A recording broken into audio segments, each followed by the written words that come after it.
Presiden Jokowi terus aktif membuka komunikasi dan menjaga silaturahmi. Kaisang beristikharah siap melawan Anies atau Ridwan Kamil.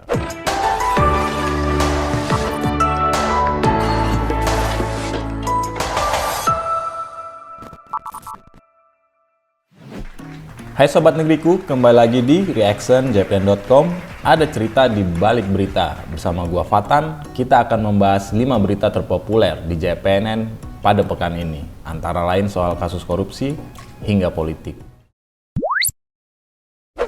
Berita kelima terpopuler itu berjudul ternyata proyek puluhan miliar shelter tsunami tak berguna dikerjakan Waskita Karya Sontoloyo. Nah, di berita ini disebutkan bahwa KPK mengungkapkan pihak yang mengerjakan proyek shelter tsunami yang anggarannya dari Kementerian PUPR. Shelter tsunami itu dibangun di NTB. Kontraktor ini mendapatkan pengerjaan proyek bernilai 20 miliar yang dikerjakan oleh Waskita Karya, kata juru bicara KPK Tessa Mahardika. Who are you? Nah, KPK mengatakan proyek di Kementerian PUPR ini terkait pembangunan tempat evakuasi atau shelter tsunami di NTB. KPK menyatakan proyek tersebut hasilnya tidak berguna. KPK menganggap proyek bernilai 20 miliar itu tidak bermanfaat sebagaimana seharusnya diwacanakan. Nah, meski belum ada hasil audit, menurut Tessa, penyidik memperkirakan kerugian negaranya tidak jauh dari nilai proyeknya. Berita ini mendapatkan sorotan ya dari Sobat Negeriku. Pertama itu datang dari Konoha 20. Dia bilang cuman bisa ketawa baca berita beginian. Asal tahu aja ini bukan satu-satunya. Proyek BUMN yang gak jelas banyak banget loh di daerah. Tapi karena semua dapat jatah bagian ya sudah semua pihak terkait memilih tutup mata. Infrastruktur bullshit katanya. Lalu datang juga dari Serena Giras. Coba tanya Pak Jokowi, proyek-proyek infrastruktur yang dia minta jalankan semua benar-benar beres semua. Apa cuman buat ramein acara seremoni, groundbreaking tapi proyek nggak jalan. Tapi kalau soal pembangunan apapun itu seharusnya sesuai dengan nilai kontrak dengan hasilnya lah. Apalagi kan ini soal shelter tsunami kan. Ini kalau tidak benar-benar bagus, tentu nanti ketika ada bencana, itu yang akan menjadi korban pertama adalah rakyat. Dan kita mendorong si KPK menghukum berat pihak-pihak yang korup pada proyek ini. Lalu berita terpopuler keempat itu berjudul ternyata narkoba yang dipakai Marissa dari jaringan internasional, pemasoknya pakai modus edan. Nah, Satuan Reserse Narkoba Polresta Pekanbaru menangkap 2 pemasok ekstasi di Pekanbaru yang ternyata itu digunakan oleh mahasiswi bernama Marissa Putri. Nah, Marissa Putri ini yang beberapa waktu lalu itu membawa mobil dalam pengaruh narkoba dan menabrak seorang pegawai catering. Itu sampai dia meninggal. Nah, menurut polisi, 2 pemasok ekstasi yang ditangkap berinisial MA umur 21 tahun dan SM umur 23 tahun. Dari 2 pemasok ini, polisi turut menyita barang bukti sebanyak 5.161 butir ekstasi dan 1.620 butir pil Happy Five. Barang bukti ini ditemukan di sebuah kamar hotel dan sebuah ruko yang dijadikan sebagai tempat penyimpanan sekaligus kamuflase sebagai usaha laundry di wilayah Panam, Pekanbaru. Direktur Reserse Narkoba Polda Riau, Kombes Manang Subeti, mengatakan jaringan ini merupakan bagian dari jaringan internasional dan diduga terkait dengan kasus peredaran narkotika yang sebelumnya sudah diungkap. Kata Manang, ini adalah jaringan internasional. Ini salah satu pengembangan dari kasus mahasiswi berinisial M yang menabrak pemotor di Jalan Tuanku Tambusai karena mengemudi di bawah pengaruh narkoba kemarin. Nah, pelaku pemasok ini menggunakan modus operandi yang cukup rapi dengan menggunakan kartu SIM sekali pakai untuk berkomunikasi. Pelaku juga menyembunyikan barang bukti di tempat usaha laundry milik salah satu tersangka.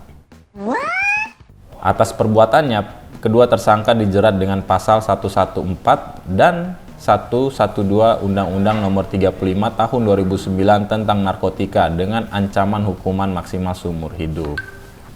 Sama seperti berita sebelumnya, berita ini juga mendapat sorotan. Pertama itu dari Firandi Tosa.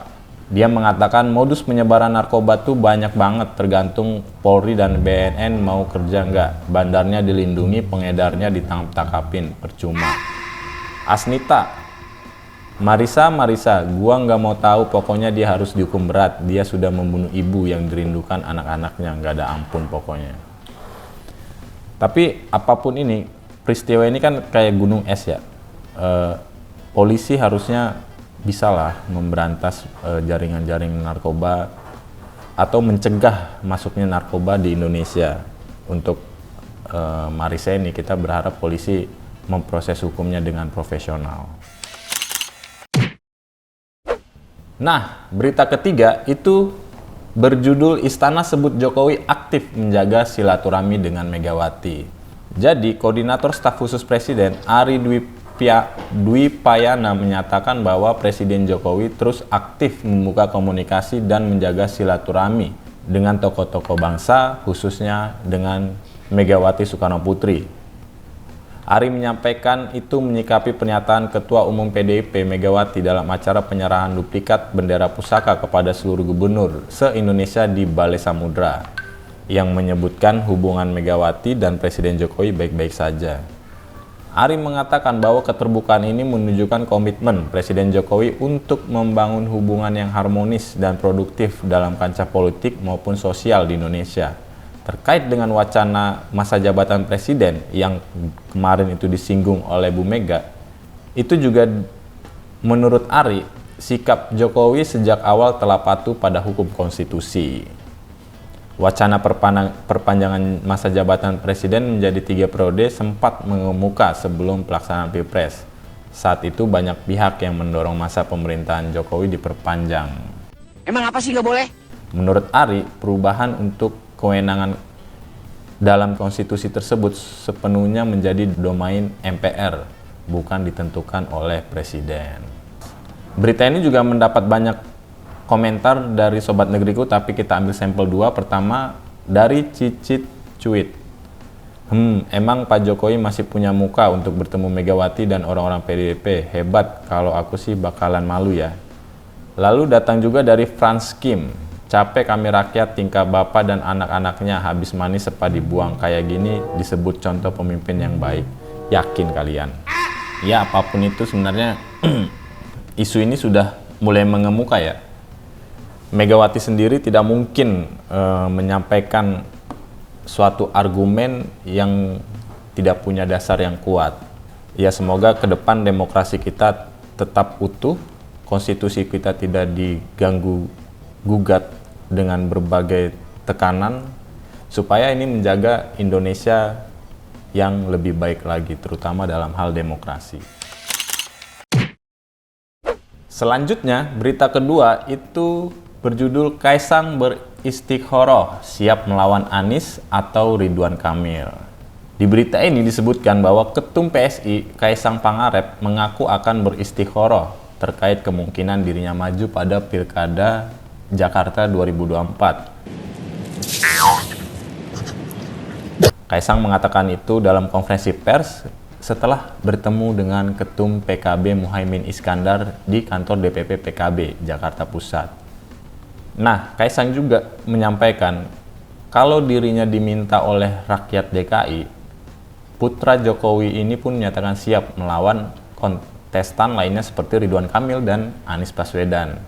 Sementara untuk Pilkada Jawa Tengah, Kaisang mengatakan partainya akan memberikan rekomendasi kepada seorang Jenderal Polisi Bintang 2 sekaligus ex-Kapolda Jawa Tengah yaitu Irjen Ahmad Lutfi. Kaisang berharap juga PSI dan PKB bisa berkolaborasi di Pilkada Jawa Tengah atau di DKI Jakarta. Sementara itu, Caimin menyebut pihaknya menerima kedatangan DPP PSI secara terbuka. Dia mengatakan di beberapa daerah sudah ada kecocokan terkait pengusungan calon untuk Pilkada bersama dengan PSI. Berita ini kita ambil juga sampel beberapa dari Sobat Negeriku. Pertama dari Vicky Dorki. Siap maju jika diminta. Kaisang, kami warga Jakarta nggak ada yang mau minta lo jadi gubernur DKI. Kalau tiba-tiba lo menang, gua yakin itu bukan suara warga Jakarta, tapi suara-suara fiktif buatan bapak lo dan anak buahnya. Ini ngeri juga nih komentarnya. Lalu ada juga dari Gary 67. Elah, kerjaan dicari bapak mulu, usaha sendiri dong, nggak ada malunya sama masyarakat, prestasi nggak seberapa, mau lawan Pak Anies dan Pak Ridwan Kamil, sorry ya. Ya sama seperti komentar dua sobat negeriku ini, kita sih setuju kalau mereka yang maju di pilkada, pilkup, bahkan maupun di pemilihan kepala daerah di kabupaten dan kota itu harus orang-orang yang terpilih yang punya pengalaman. Ya jangan, rakyat juga kalau bisa jangan mau memilih orang yang tidak punya latar belakang yang bagus dan mumpuni. Nah, yang terakhir itu berita terpopuler di JPNN pada pekan ini berjudul Kemenpan RB buka kesempatan P3K menjadi PNS, cermati syarat dan mekanismenya. Nah, Kemenpan RB memberikan kesempatan kepada pegawai pemerintah dengan perjalanan kerja atau P3K untuk menjadi PNS. Mereka diberikan kesempatan untuk mendaftar pada seleksi CPNS 2024 yang digadang-gadang digelar pada Agustus 2024 ini. PLT Deputi Bidang SDM Aparatur Kemenpan RB, Aba Subagja mengatakan tata cara P3K untuk menjadi PNS sudah ada aturannya, yaitu dalam Permen Pan RB 6 tahun 2024 tentang pengadaan pegawai ASN. Semua mekanisme perekrutan PNS maupun P3K ada dalam peraturan itu, kata Aba saat dihubungi oleh JPNN. Untuk mekanisme pengadaan PNS, ada regulasi pendukung berupa Keputusan Menteri Pan RB 320 tahun 2004 tentang mekanisme seleksi pengadaan PNS tahun anggaran 2024 dan Kepmen Pan RB 321 tahun 2024 tentang nilai ambang batas seleksi kompetisi dasar pengadaan PNS tahun anggaran 2024. Memenuhi syarat ini jelas Aba diantaranya P3K sudah bekerja 1 tahun, harus berusia di bawah 35 tahun, mengikuti seleksi kompetisi dasar dan seleksi kompetensi di bidang. Aba menegaskan tidak ada pengangkatan langsung menjadi P3K, semua harus melalui prosedur tes Computer Assisted Test di BKN. Nah, Aba juga memaparkan arah kebijakan pengadaan ASN 2024 masih tetap fokus pada pelayanan dasar dan penyelesaian tenaga non-ASN atau honorer. Pemerintah juga mengurangi sedapat mungkin rekrutmen jabatan yang terdampak transformasi digital. Menurut Aba, saat ini pemerintah tengah fokus untuk penggunaan PNS di IKN. Nah, karena ini berita terpopuler pertama, tentu mendapat sorotan dari pembaca JPNN ya. Pertama itu datang dari Reni Irasa. Dia bilang, capek lihat pekerja di negara lain kayaknya hidup nggak dibuat susah sama pemerintahnya. Di Indonesia, pemerintahnya happy terus, rakyatnya menangis mulu. Anak presiden dicarikan pekerjaan sama bapaknya, rakyat mau cari kerja buat hidup aja susah, minta ampun. Syarat bejibun. Lalu ada juga dari Gatot Kaca, dia bilang, saya biar jadi P3K aja deh, buat jadi P3K aja perjuangannya setengah mampus, kalau mau jadi PNS hujan lagi, kalau gagal hancur lagi, dah cukup dah. Tapi apapun itu, pemerintah semoga menyeleksi PNS ini berdasarkan kualifikasi yang jelas ya, jangan ada kena orang dalam, itu kan tentu membuat pelayanan nanti di masyarakat kita juga rendah. Dan buat siapapun calon P3K yang mendaftar PNS, semoga turutlah membantu pemerintah untuk melayani masyarakat dengan maksimal. Nah, itu dia tadi 5 berita terpopuler di jpnn.com pada pekan ini. Buat Sobat Negeriku, jangan lupa subscribe, like, komen akun JPNN di YouTube. Bersama gua Fatan, kita ketemu lagi minggu depan. Bye!